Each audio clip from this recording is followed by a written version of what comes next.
Welcome back to Tipping Point. I'm your host, Kara McKinney, a teenage volunteer firefighter and traditional Catholic altar boy whose father is struggling through chemotherapy, leaving the 15-year-old to take care of his 93-year-old great-grandmother by himself for hours each day, is the latest target of the FBI.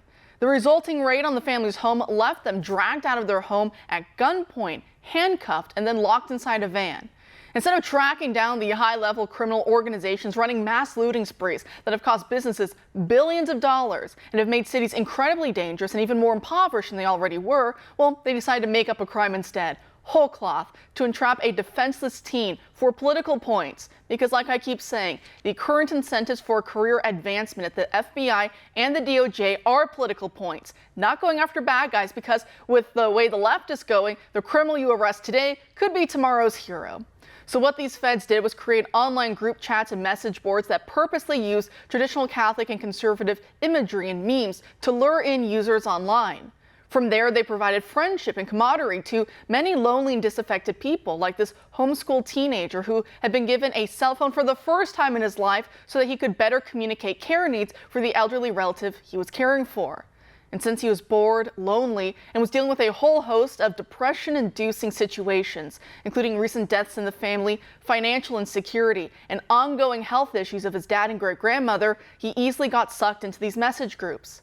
But since this was a Fed entrapment scheme, they began upping the ante, introducing more vile rhetoric hidden under the guise of edgy political insights, and asking the young teen to take pictures of himself outside with a ski mask on, or to print pictures of memes to leave at parks, and even to take pictures with his family's guns. All decisions he has since apologized for and says he deeply regrets.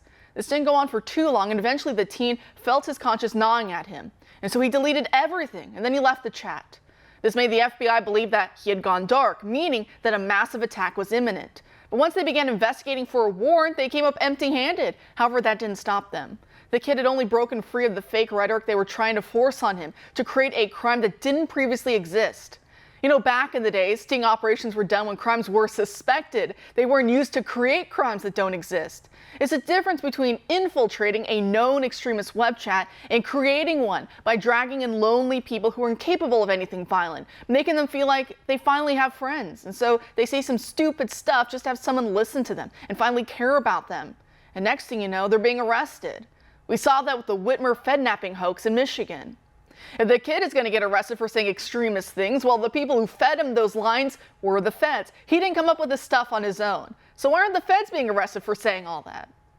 Anyway, after the raid, the feds found nothing, of course, and so they gave up on their entrapment scheme, left the kid with a misdemeanor conviction for breach of peace, and then went after his dad, the dad and the dad's brother, for letting the teen safely shoot under their supervision because the feds said they were allowing a political extremist to shoot.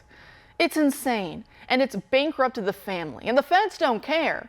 They literally created a storm of pain and misery for this family who was already dealing with so much. And now adding insult to injury after making up fake crimes, they're leaving them, the family, with the bills. The father wrote, quote, "I've been reluctant to seek help, but the threat of losing our home has become very real. I work with the homeless for a faith-based nonprofit organization, and my brother manages a family-owned butcher shop.